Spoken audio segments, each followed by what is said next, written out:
Bem, após definir política econômica, a gente vai falar de política monetária.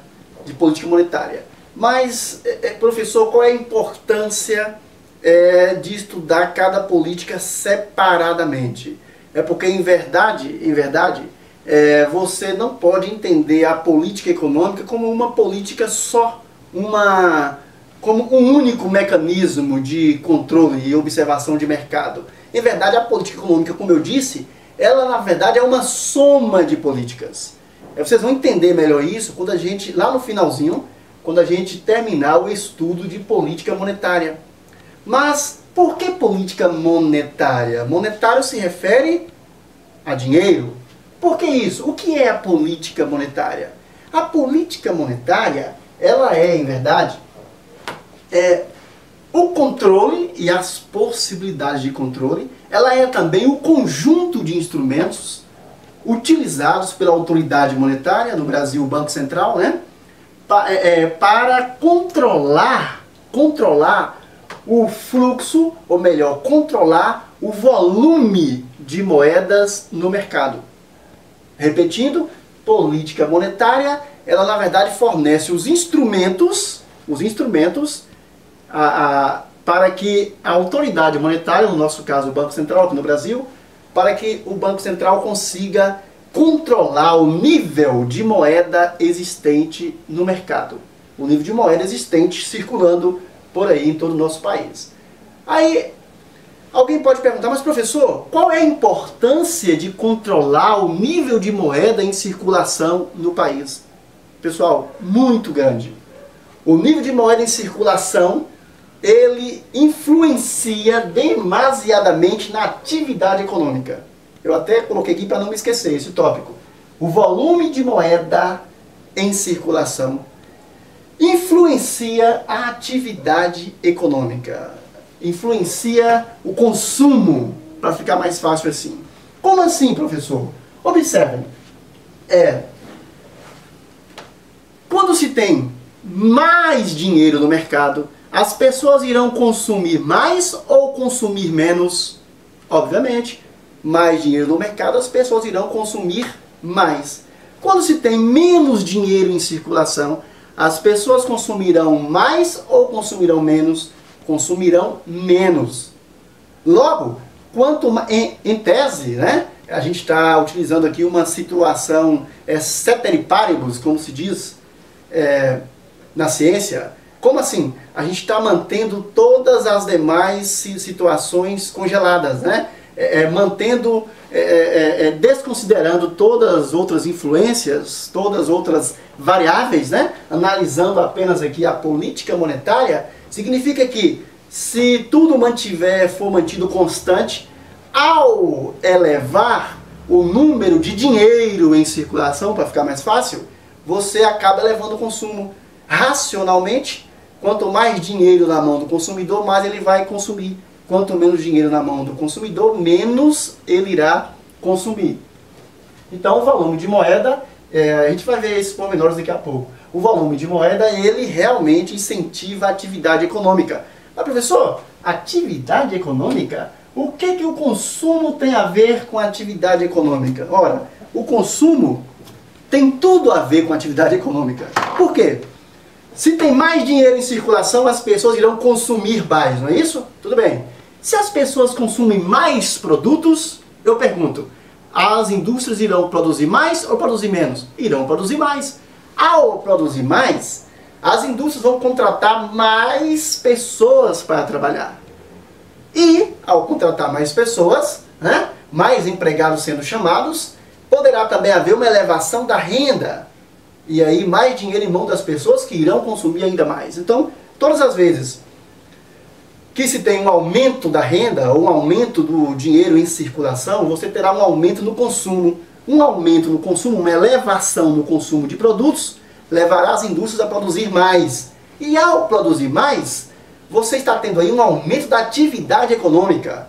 E você sabe muito bem disso, que o objetivo final, um deles é o aumento da taxa de emprego, uma redução da taxa de desemprego, né?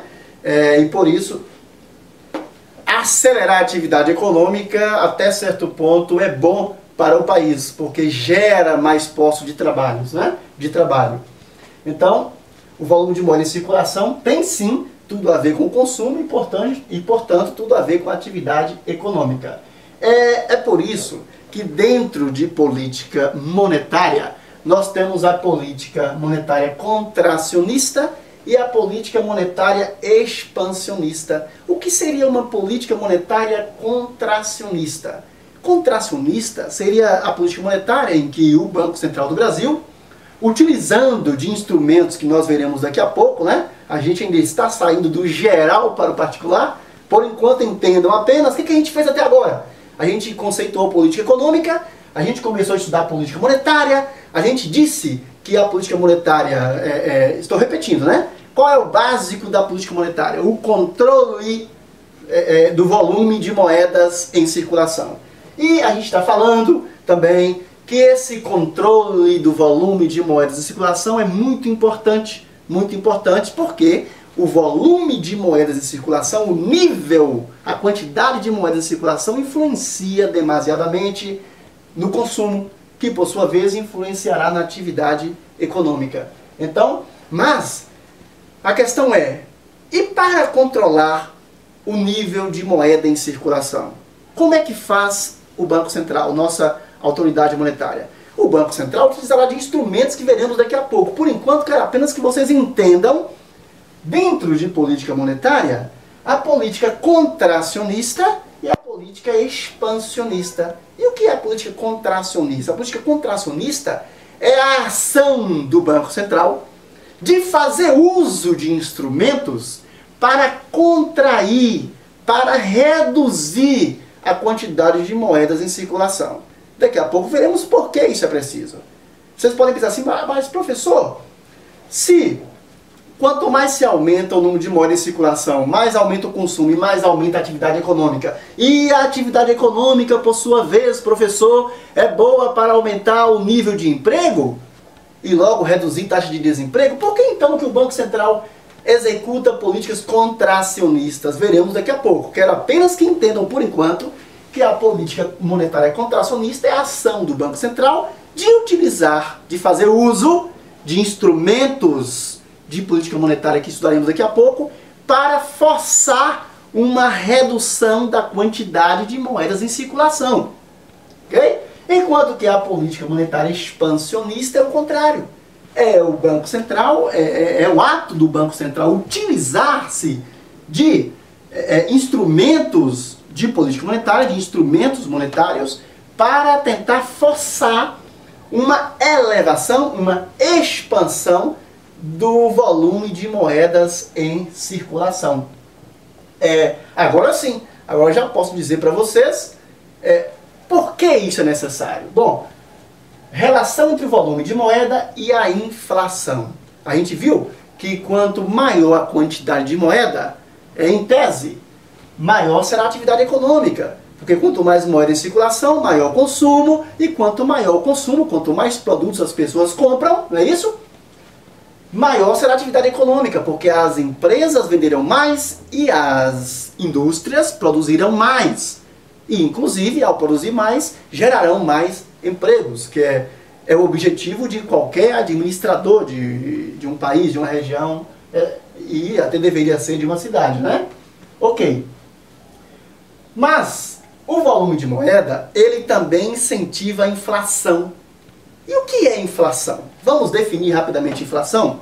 Inflação, pessoal, é o aumento desordenado e contínuo, né, e constante de preços de determinados produtos. E a inflação ela é danosa, muito danosa. Tivemos uma alta inflação no Brasil, uma hiperinflação, como era chamada, que foi combatida com o Plano Real, mas durante muito tempo se comprava alguma coisa, digamos, hoje, em determinado dia, por R$100 e no final do mês, 30 dias depois, valia 180. Chegamos a ter inflação de 80% ao mês. E isso prejudica, por exemplo, o trabalhador, que quando recebe um salário já não consegue mais comprar os produtos que ele conseguiu comprar no mês anterior, porque a inflação fez com que os preços aumentassem de certa forma que o salário não acompanhou e coisas desse tipo. Mas o nosso estudo aqui não é especificamente de inflação. O que eu quero que vocês entendam primeiro, que a inflação é danosa,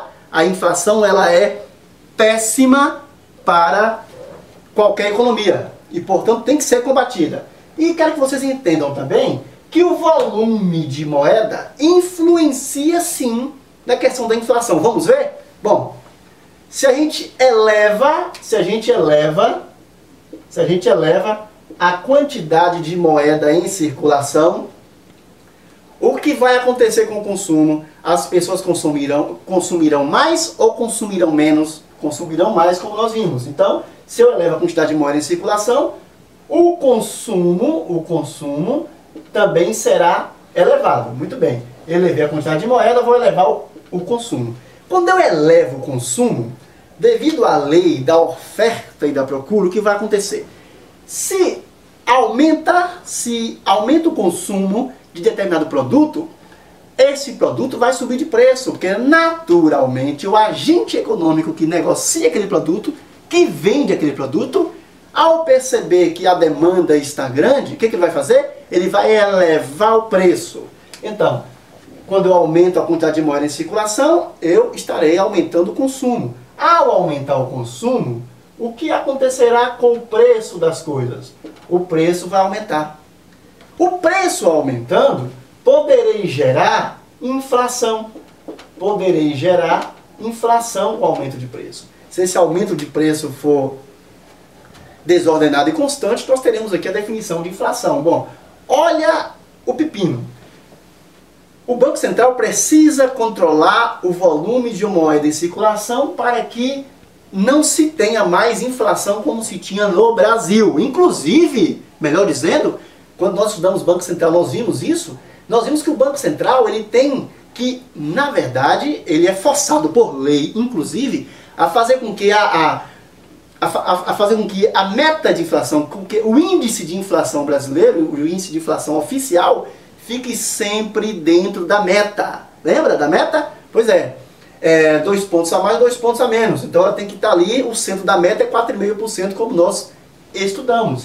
E atualmente, por exemplo, a inflação inclusive já está ultrapassando a meta. O Banco Central já está preocupado com essa questão de inflação e esteve durante um bom tempo aumentando a taxa básica de juros, a taxa Selic, para tentar trazer o índice de inflação para dentro da meta que o governo traçou. O governo traça a meta e o Banco Central precisa cumprir essa meta. Mas isso aí, quem tiver alguma dúvida, precisa rever a questão de Banco Central e Copom, que a gente já viu aqui. Muito bem, quero que vocês entendam por enquanto apenas que quando eu aumento a quantidade de moeda em circulação, eu tenho um aumento do consumo. Ao aumentar o consumo, aumentam-se os preços. Isso é natural. Se você vende banana, começa a vender na feira banana a R$2 a dúzia, se 9 horas da manhã acaba a banana, você no próximo domingo, no próximo sábado, no próximo dia de feira, você vai trazer banana, já não vai mais vender a 2. Você vai querer vender a R$2,50, porque você sabe que a 2 ela toda sai. Então é uma questão natural. Quando aumenta a demanda, a tendência do agente econômico que comercializa aquele produto é elevar o preço. Ao elevar o preço, se for uma elevação sistemática de preço, né, poderemos ter um aumento da inflação. E o Banco Central precisa controlar a inflação. Além de ser o dever do Banco Central controlar a inflação, deixá-la sempre no nível adequado de acordo com a política econômica do governo, é necessário esse controle porque ela é danosa para o bolso do trabalhador, como nós já vimos. Na verdade é danosa até para o país. Mas por outro lado, muitas vezes é preciso fazer uma política, em vez de contracionista, né, reduzir a quantidade de moeda para evitar inflação, muitas vezes é preciso fazer uma política expansionista, até para ativar a economia, para acelerar a economia, para melhorar a atividade econômica. O país precisa crescer, precisa produzir mais. E um aumento no consumo pode levar a um crescimento. Então o Banco Central fica nesta gangorra. é preciso controlar a inflação, e aí ele aumenta a taxa de juros, como vimos na aula sobre o Banco Central, ele aumenta a taxa de juros, para um dos objetivos é frear a inflação. Mas quando aumenta a taxa de juros, o dinheiro fica mais caro, o preço do dinheiro no mercado são juros, fica mais caro. E o dinheiro ficando mais caro poderá frear a atividade econômica. Então o Banco Central fica sempre nesta gangorra, que a gente não precisa, é um assunto muito bonito, muito legal, muito gostoso da economia, mas a gente não pode se aprofundar nele, porque não é necessário para o concurso de vocês, né? Quem for fazer concurso para o Banco Central, aí precisa sim ter uma profundidade maior, não é o caso de vocês. Bom, então vocês entenderam. Política monetária contracionista é quando o Banco Central resolve reduzir, contrair a quantidade de moeda em circulação, enquanto que política monetária expansionista é quando o Banco Central resolve expandir, colocar mais dinheiro no mercado. Tá? Quando a gente estudar os instrumentos de política econômica, daqui a pouquinho a gente vai visualizar melhor isso aí. Bom, o governo e a produção de dinheiro. Eu falo sobre isso aqui daqui a pouco. Eu vou manter aqui este